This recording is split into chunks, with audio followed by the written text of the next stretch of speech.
Bullying and just general aggression online are one of the things that teenagers experience in social media environments. The troll is taking some enjoyment out of upsetting someone else on the internet. The important thing to understand about free speech on the web is that we haven't clearly delineated who makes the tough decisions.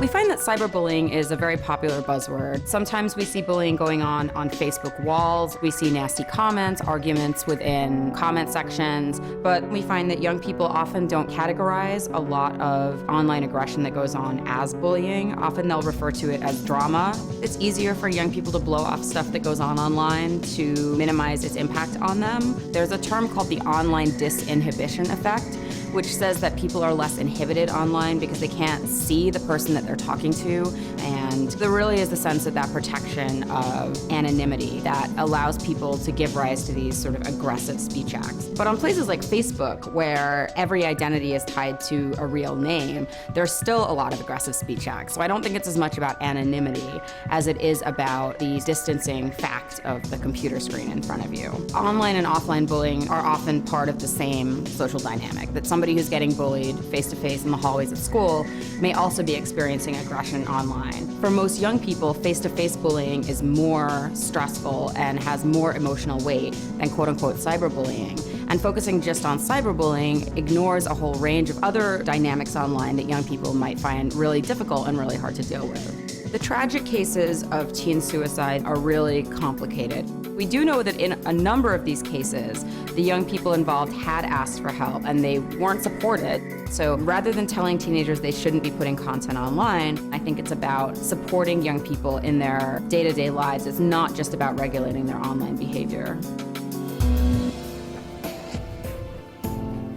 Essentially, trolling is about disruption, the deliberate attempt to frustrate, confuse, or infuriate a chosen target.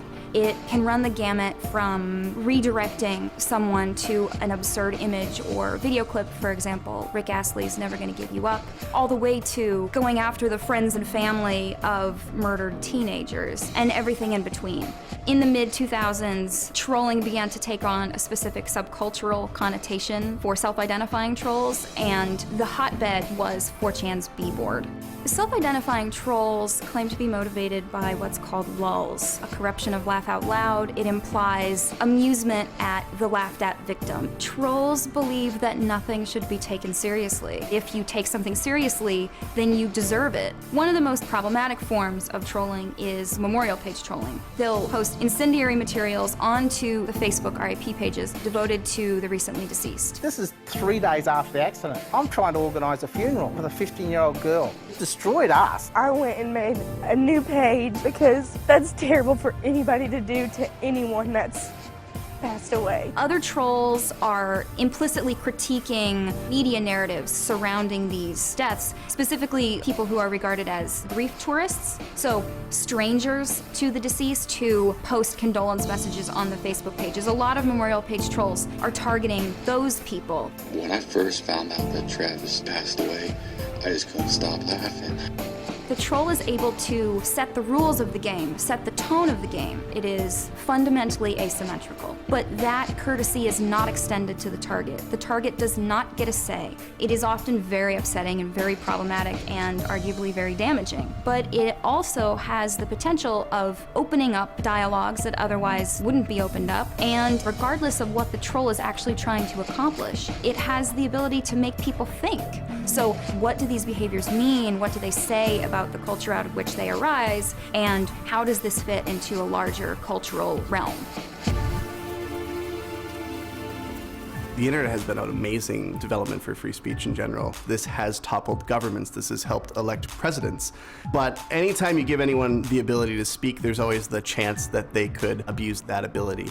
Free speech means something very different online than it does offline. When you're talking about speech offline, what you're usually talking about is interference with your speech by the government. But when it comes to just private censorship, what the First Amendment provides is just the benefit of history. Online service providers can have a lot to learn from the courts struggling with these issues when they set their rules within a community. Take the example of the Innocence of Muslims case. The video was put up online and it prompted protests throughout the Arab world. I certainly do not envy Google at all. They had to decide in the moment the value of the video as a provocation for further discussion with the legitimate danger to life and limb that the reaction to that video will engender.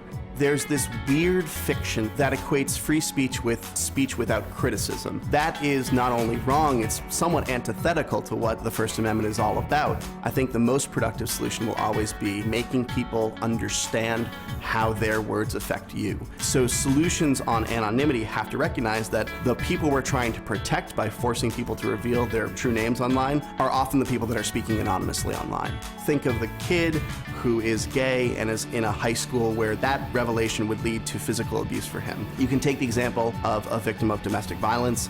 You can take the example of a dissident fighting against a foreign government where their identity would cause the government to simply find them and kill them. I don't think there's anything about the internet that turned us all into evil people. We are perhaps seeing more about each other. Whenever you confront bad speech, you have to think about why is that person saying what they're saying. The future of speech online is largely going to rest on who we decide to govern what goes on the web. I refer to trolls as agents of cultural digestion. You can look at what the trolls are doing and extrapolate out what larger trends are going on. So it's not necessarily about trying to fix the internet. It's about taking a long look at the culture in which we live in and our values and seeing how those play out in technical spaces like the internet. In cases of free speech online, who makes the tough decisions? Right now it's resting on the corporations. And while they've been very careful to date, there's nothing structurally that limits them from taking a different approach in the future.